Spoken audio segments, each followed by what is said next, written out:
Meet and greets gone wrong, hotel nights sleepless, and Disney World vacations gone stale. Before you drop a lot of money to take your younger and older kids to the parks, watch this first, because it could save your trip.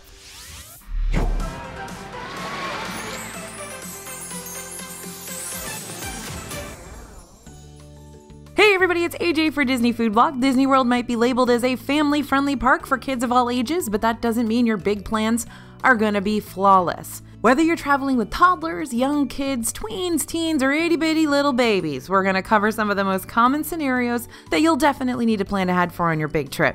A lot of our viewers have been requesting this video, so here we go. We're also going to throw in some more unique circumstances that maybe you weren't expecting to come across, but still need to have on your radar for sure.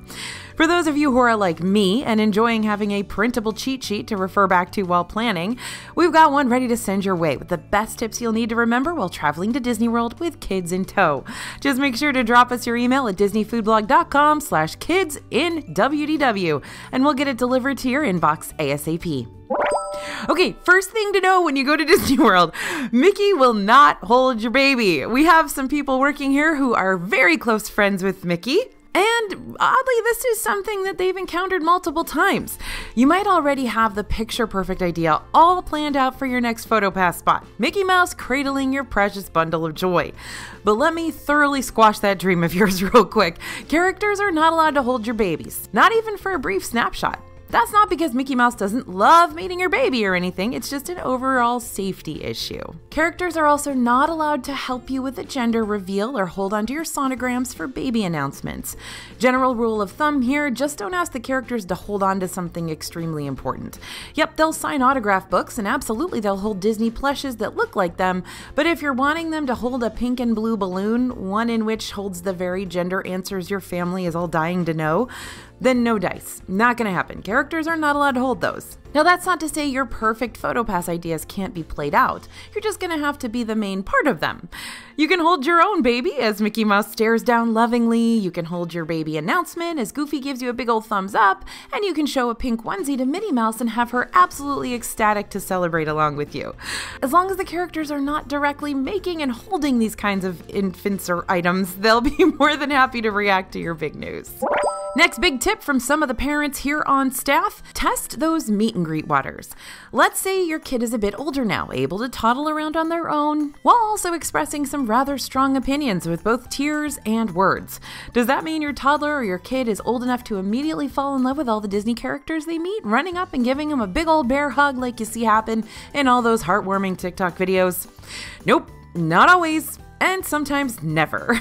Not every kid is going to lose their mind when they meet Pooh Bear or Donald Duck or Woody, even if they do love watching their shows and movies on repeat back home. And that's fair. I mean, think about it. When you're watching Pooh Bear on a screen, he's only a few inches tall. When you meet him in person, he's huge, and that can be rather intimidating. Before you spend hours standing in line for a certain meet and greet experience, or before you drop a ton of money on a character dining opportunity to have the characters come visit your table while you eat, test the waters back home. Show your kids YouTube vlogs and Disney promotional videos featuring in-person meet and greets so they can see just how big these characters are side by side with other guests and kids ahead of time. And try to track down meet and greets back home. Is the Easter Bunny taking pictures at your mall? Is there a local downtown parade happening today with all those random assortments of characters walking behind the floats? Is there a local game with a mascot? Or an amusement park or theme park within an hour or so that has their own meet and greet mascots? See how your kids react to these characters first before investing a lot of time and money into the characters you'll meet at Disney. So if you're traveling to Disney World with an infant or toddler, I have good news for you. All kids who are under 3 years old do not need a park ticket or a park pass reservation to enter the parks, as long as they're entering into said parks with a parent or guardian who did buy a ticket and make a park pass reservation in advance. Then these ones are free to enter through the park gates free of charge. But the freebies for the little ones don't stop there. Kids under 3 also get to eat free at any of the Disney owned and operated buffets. So if you pile a plate high for yourself, go ahead and grab some munchies for your little one too. The good thing about Disney's buffets are how many different options are available at all times, including kid-friendly options like those chicken nuggets, mac and cheese, and fun and tasty desserts. And yes, there are vegetables, so we're all good.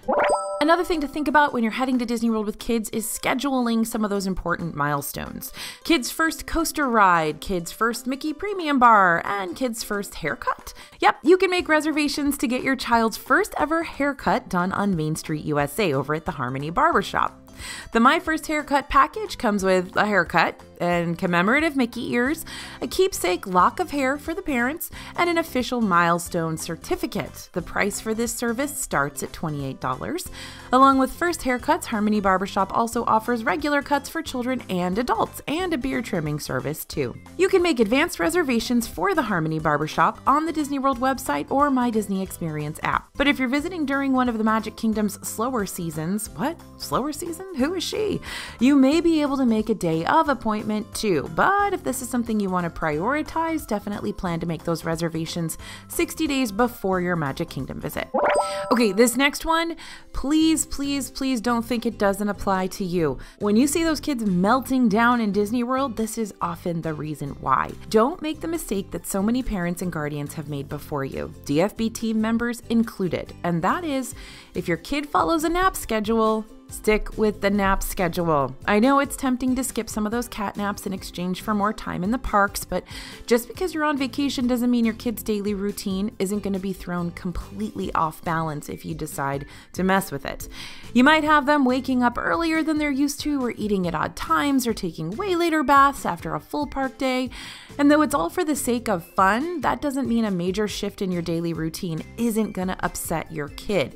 So make sure to give them some semblance of normalcy for the sake of your sanity too. Believe me on this one.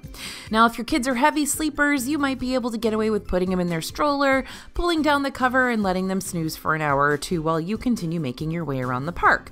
Just make sure you have a clip fan attached to your stroller to keep those kids from overheating. But if the excitement of the parks is going to keep them riled up, it may be worth heading back to the room for the nap. That way you can get a little bit of a rest from the parks as well, and sometimes everybody needs that. If you do plan on using your hotel room for napping purposes, be careful when it comes to room requests. Though it may be tempting to request a room upon check-in that comes with a view of that nice and shining feature pool, these pools get awfully noisy during the day. Not only that, but when those afternoon pool games start up, like trivia or bingo or Simon Says, the cast member hosting these games sometimes is using a microphone, and it's a very powerful microphone. To make a room request for a quieter area in your hotel, go to the My Reservations and Tickets option under the My Disney Experience tab on the Disney World website, and make sure you're all logged into your My Disney Experience account first. From here, you should be able to see all of your current Disney World reservations, and next to your hotel, you'll find a blue button saying Update Check-in. When you click on this, you'll be redirected to a page where you'll be able to make specific room requests.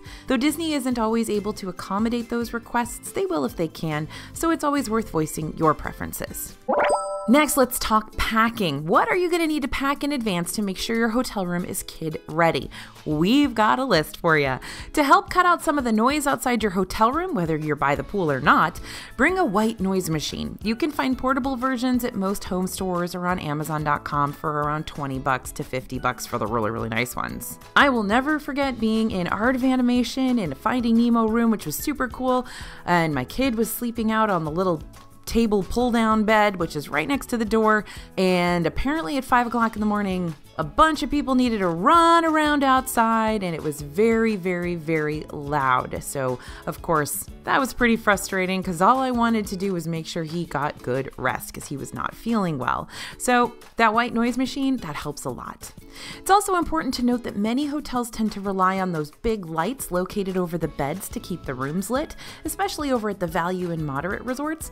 So once the kids go to bed, it's going to get pitch black in the room, which could get pretty intimidating for kids who are already scared of the dark. But if the adults in the room want to do anything, you're kind of stuck with the flashlight on your phone. So I always like to bring night lights, and I also bring reading lights or something else that'll help me to be able to see if I'm reading or if I'm, eating cheese, because I do that a lot in the evenings at Disney World. And I have been known to go sit in the bathtub to read and eat my cheese. So that's not something I recommend. Bring a reading light. Now, for those of you packing bottles and sippy cups and breast pumps, but aren't planning on staying in an expensive suite with a dishwasher, bring your own dish soap, your portable bottle brushes, and a little collapsible drying rack for quick and easy cleanup. These were absolute necessities for me when I was using a breast pump and bottles and sippy cups. My hotel bathroom looked like a restaurant over there. And on Amazon, you can find those little travel-sized bottle brushes and drying rack combos for a little over 17 bucks. Now, if you're in need of diapers and formula, or if you just don't want to pack a bajillion of them in the car because you honestly don't know how much you're going to need this trip, but you know it's going to be a lot, then you can always purchase these items once you arrive to your hotel or have them delivered to your hotel room instead. Just use a grocery delivery service app like Instacart or Amazon Prime or Shipt, and you can order those items or any others and have them dropped off in the lobby at Bell Services. There are usually extra delivery fees attached to Instacart and Shipt, but if you're using the apps for the first time, they'll more than likely waive that delivery as a welcome gift for you. There are also several other savings opportunities you may be able to apply after that first order. Just check the deals tab at the bottom of the apps page for active ways to save at certain stores near your hotel. But don't forget, you can always order it once you get there too. And one more last note about your Disney hotel. If there's something else you know you're going to need, like a crib or a pack and play, make sure to request one upon check-in. That way Disney can have what you need sent to your room for you to easily assemble. By the way, they only have so many cribs, so if you want a crib and not a pack and play, that's something you're going to want to request way ahead of time. Okie dokie, we've got our hotel room all kid-friendly and ready to go. So now let's make sure your family's ready to take on the parks. If you've got a baby who just loves being carried and will more than likely scream bloody murder if you try to sit them in their stroller at any point during the day, then investing in one of those Baby Papooses baby wrap carriers will have your arms saying thank you. And frankly, you probably already have one. You can find these carrier slings in several different retail shops, including Amazon and Target, for around 20 to 40 bucks, depending on the brand and style. By the way, if your kid is fine with a stroller, don't forget that you will have to park those strollers before you go on rides or go into restaurants. So sometimes those baby slings are going to be super helpful while you're waiting in line for rides and you can't have the stroller with you. Now, this next one is something that was first coming out when my kid was a toddler, and it was a godsend on a trip to New York City. Amazon's got these baby hip carriers that work not only as an extra support system while you're toting your kid around, but also double as a fanny pack, so that's double convenience. The highest rated baby hip carriers that we're currently finding on Amazon range in price between $35 and $45, which is awesome because when I had to buy mine like 8 years ago, it was real expensive. If your kiddo is a pickier eater, don't forget to pack their favorite snacks in your park bag ahead of time, like their favorite brand of granola bar or fruit snacks or cheesy crackers that are shaped like the fishies, because any other cheese-flavored crackers that come in a different animal shape just are not going to cut it. Believe me, I know. Pretty sure I spent an entire day looking for goldfish in Epcot and they didn't have them because they didn't exist on Disney property. Neither do Cheerios, by the way. Those of you going with kids now are very lucky because Instacart didn't exist when I was there and I did not have a supply of Cheerios, and it was a bad situation. And by the way, Disney does not mind you bringing your own snacks from home to make sure you and your kids are getting plenty of sustenance throughout the day, but make sure these snacks aren't being kept in glass containers or you're not bringing snacks that need to be kept frozen. Side note, while Disney does sometimes allow glass containers of baby food, go ahead and buy the plastic ones for your trips to Disney World just so that there's no concern when you're going through security. It's one of those things that they say they'll let in, but then maybe somebody didn't get the memo and it just becomes a nightmare. So just buy the little plastic ones for now. And whether you're traveling with babies, toddlers, kids, even tweens and teens, and adults, pack extra clothes. Things are bound to happen during your trip. Diaper blowouts, ice cream spills, rainstorms that soak your socks and make your feet pruny and sensitive. So having extra pairs of clothes on hand, even while inside the parks, can be a real lifesaver for you and your kids and other members of your group. I'm not saying you have to pack an entire closet's worth of clothes to bring into the Magic Kingdom or anything, but maybe an extra emergency onesie, a t-shirt, a pair of socks, or even a jacket, just in case it gets a little chilly out there. This is also why oversized Ziploc bags come in handy too. If someone's socks get soaked through and they need to switch out for a dry pair, you can put the damp ones into the Ziploc baggie to dry out later instead of slipping them loosely into your park bag along with all your other stuff, including your snacks, because that's just gross. Something that might come in really handy is those reusable wet bags. Those were very, very useful when I was in the parks with a kid. By the way, bring a couple of extra Ziploc bags with you just because. Might need to be snack leftover storage, might need to be someplace you stick a used diaper before you throw it in the garbage so that you're not exposing the rest of the world to that thing. Lots and lots of uses for Ziploc bags, my friends. Ziploc doesn't sponsor this channel, but maybe they should because we use those things all the time. Okay, sunscreen, sunscreen, sunscreen. You probably already know how to pack sunscreen for a super sunny Orlando trip. That's just a given. But it's not good enough to just apply it once in the morning and call it good. You need to reapply constantly, especially when it comes to babies and toddlers. Sunscreen wears off, and you don't want little noses burning to a crisp or tiny thighs being roasted by those intense Florida rays. If your baby tends to get cranky each time they're slathered with more greasy, lotiony goop, then maybe a sunscreen powder in your bag will work. This stuff is soft, it's water resistant, and it still needs to be reapplied once in a while, but it's a whole lot easier to apply to their head instead of making their ultra thin hair a super sticky mess. So how often should you reapply sunscreen? Honestly, I'd say a safe bet is around every 2 hours, but if you feel like you need to reapply sooner than that, you can never apply too much. And don't forget to take advantage of each park's indoor locations too, if it's just getting a little too hot for comfort out there. Restaurants, gift shops, indoor shows, those can provide AC and much needed respite during those intensely sunny afternoons. And of course, the baby care centers. Disney knows that as family-friendly as they strive to be, navigating the parks with a little one can still be really, really hard, which is why they have designated baby care centers inside of each park. These allow you and your baby, or your kid, or your toddler, or anybody to escape the hustle and bustle for a bit and take a much-needed break without having to backtrack all the way back to your hotel. These centers will hook a parent up. We're talking private nursing rooms with rocking chairs, changing rooms, high chairs, a kitchen with a microwave and a sink and TV. Not to mention, these centers also have an on-site shop with all the formula, baby food, diapers, wipes, meds, clothing, and sunscreen you could possibly need when you accidentally forget to pack any of these essentials yourself. And where can you find these baby care centers? In Magic Kingdom, you're going to find it to the left of Main Street USA between the Crystal Palace and Casey's Corner. In Epcot, you'll find it over at the Odyssey building right before you enter the World Showcase from the Mexico Pavilion side. In Hollywood Studios, it's directly to the left as soon as you enter the park, around the same location as guest services.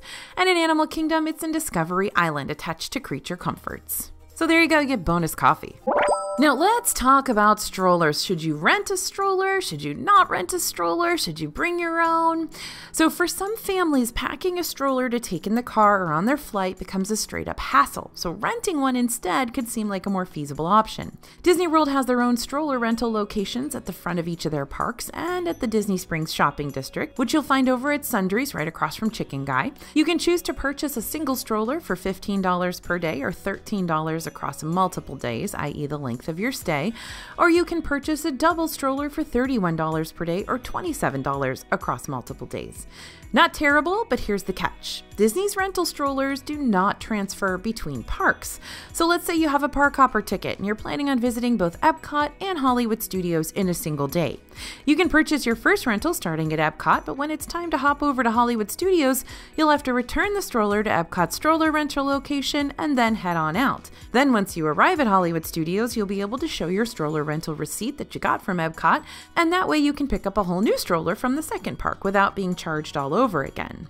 If this feels like a pretty big nuisance to you and you'd rather have a stroller you can take everywhere during your trip, you might prefer using a third-party rental service instead. Some partner directly with Disney to provide rental strollers for the duration of your trip that you don't have to return between park visits. And while these strollers can be pricier than the ones you rent directly inside the parks, they'll also be nicer quality, and you can roll them around the parks and close them up and bring them back to your hotel. There are plenty of Orlando stroller rental agencies that you can find, but note if the agency you're using can drop off your stroller directly at your resort without you being there, or if you have to be there to receive the stroller rental. One last important thing before we move on. If you do decide to rent strollers directly from Disney each day, keep in mind that Disney Springs does require a $100 credit card deposit when you rent a stroller from their shopping district. Once you return the stroller, the $100 will be refunded back to your account. Oh, and one more stroller note. Whether you bring your own stroller from home, rent one through the park, or you rent one through a third-party service, your stroller, remember, is not going to be able to join you everywhere in Disney World. Strollers will need to be parked outside before getting in lines for rides, going into most indoor show buildings, and dining inside the restaurants. More than likely, finding where you need to park your stroller in the area will be clearly advertised. You just need to find the massive sea of other strollers nearby. But if you're having trouble knowing where exactly your stroller needs to go, you can always ask a cast member for a bit of extra help. But heed this warning. Your stroller could very well be moved from the place you originally parked it. This happens all the time.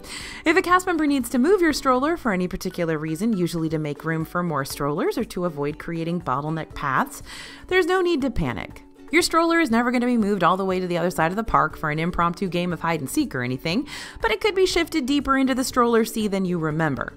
In order to easily track your stroller down, whether it's shifted from where you last put it or not, give your stroller an easy-to-identify marker, like a balloon tied to its handle, or a string of lights wrapped around its hood, or a cute frilly banner that's more difficult not to see.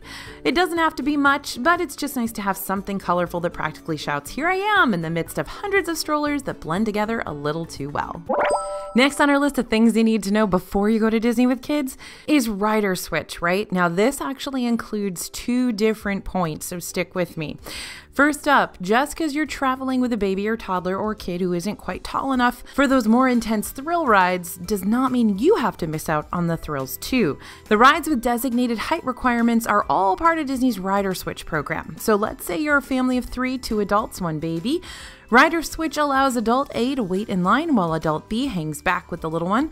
Once Adult A has finished up their ride through, he or she can switch off with Adult B. Now Adult B can enter into the queue by hopping into the lightning lane and skipping the standby line completely, since Adult A already did all the waiting for both of them the first time around. If you have more than 2 adults that you're traveling with, then Adult B is allowed to bring 1 guest along with them, just so they don't have to ride alone if they don't want to. That guest can also be an older child who is tall enough to ride. But how do you set up Rider Switch in the first place? It's easy. Before Adult A gets in line, both adults need to see a cast member at the front of the attraction, and from there they can link your Magic Band or Key to the World card, your physical park ticket, to have Rider Switch access. Best of all, this service is totally free for you to use, so ride like the wind. Now, the second part of this that I want to talk about is that sometimes you're going to have a kid who's not going to be ready for certain rides. They may be tall enough, but emotionally, they're just not quite able to handle it. This is a situation I ran into, as you know, with my 2-year-old when we brought him on Big Thunder Mountain in Disneyland. I forgot there was a bunch of fire and dynamite included in it, and it was kind of scary at the end. And that put him off Disney roller coasters for a really long time. So I made a bad choice there as a mom, because I didn't realize he was not ready for that ride. So if you've got a kid who's tall enough, but maybe isn't quite ready for something, do those ride-through videos on YouTube and make sure that they're aware of what's coming and comfortable with going on the ride. If they're not, you can use Rider Switch in that situation as well. All right, time to switch to the older kid territory. Obviously, planning a Disney trip for your older kids and tweens and teens is going to be a lot different than planning one for your toddler or your baby. So how are you going to keep tweens and teens engaged with a Disney World trip? Simple. Let them be a part of the decision making. Do they want to avoid restaurants with characters because they're too old for meet and greets? That's okay. Have them give you a list of other options instead, ranging from quick to table to midday snacks. Do they think It's a Small World is kind of obnoxious at this point in their life? That's okay too. What are their top 10 rides that they do want to prioritize? Do they want to skip out on Beauty and the Beast live on stage because they've already seen it a dozen times before? That's okay too. Ask them which shows they do want to see, if any. Now, this isn't to say your tweens and teens should dictate all the decisions. That's everyone's trip after all. What I am saying is that you shouldn't be afraid to let them switch things up within reason to adapt to their changing tastes and preferences. That way, the trip you paid a whole lot of money for is still an enjoyable experience for everyone, and your tween or teen who maybe is a little distant these days could feel like they actually contributed and are involved with the trip. Will it always work? No. Will it sometimes work? Yeah, and it's worth a try. And as your kids grow up, you're going to need to give them more space on vacation too, figuratively and literally. Maybe that standard value resort room worked for your family of 4 when your kids were like 3 and 6, but when they shoot up to 13 and 16, a standard value room probably won't be as accommodating as it once was. It could be flat out uncomfortable and awkward for everyone, especially when you consider that these standard rooms only come with 1 bathroom. 1 bathroom and 2 teenagers? That's going to be rough. Possible, but not the greatest option. For families with teens and tweens, consider booking a hotel room with more space and possibly more bathrooms. Now, bigger rooms are more prominent in Disney's deluxe resorts, but those rooms can get to be well over $800 per night. So let's discuss some cheaper alternatives. First up, you may want to step away from the Disney World resorts and check out some of those Good Neighbor hotel options instead. Good Neighbor hotels partner with Disney and provide guests with cheaper room rates and similar Disney Resort guest benefits and amenities. Often you can find not just hotel rooms, but hotel room suites at those Good Neighbor locations that could wind up being way less than what you're going to find at Disney hotels. For example, DoubleTree Suites by Hilton Orlando, they've got room prices starting at $109 per night, which doesn't even meet Disney's cheapest standard value resort options on property. Sometimes booking 2 separate connecting rooms at a Good Neighbor hotel can still be cheaper than what you're going to find at a Disney hotel too. Just take some research to figure out which Good Neighbor hotel setup is going to work best for you and your group. The suite options over at Walt Disney World Swan and Dolphin are also pretty unique when it comes to Good Neighbor options, since they come at a moderate price but actually have deluxe resort benefits. Not only will your room be within walking distance to 2 out of the 4 Disney parks, Epcot and Hollywood Studios, but you'll also receive extended evening hours, which is a resort perk that's usually strictly reserved for Disney's deluxe resort hotel guests only. This allows you to stay in certain parks on certain evenings up to 2 hours after they close to everybody else. You can see when extended evening hours will be available during your stay on the Disney World Park Hours calendar. But usually when they are offered, Epcot's extended evening hours are mainly on Mondays, Magic Kingdoms are on Tuesdays or Wednesdays, and Hollywood Studios are on Thursdays. Now, if you're partial to staying at the Disney resorts proper, you could save hundreds by booking through a reliable third-party DVC rental site like David's DVC Rentals. We always recommend them, they're really great. And that can happen rather than booking directly through Disney themselves. DVC rental sites work as the mediator between Disney Vacation Club owners who want to rent out their unused vacation points and non-Disney Vacation Club owners who want to stay in Disney's bigger villas for less. There are major pros and cons to using this type of service, but you can learn all about the nitty-gritty of it in our DFB video called This Disney World Secret Could Save You Hundreds. Now, shield your ears, Disney purists, because I'm about to spew some blasphemy.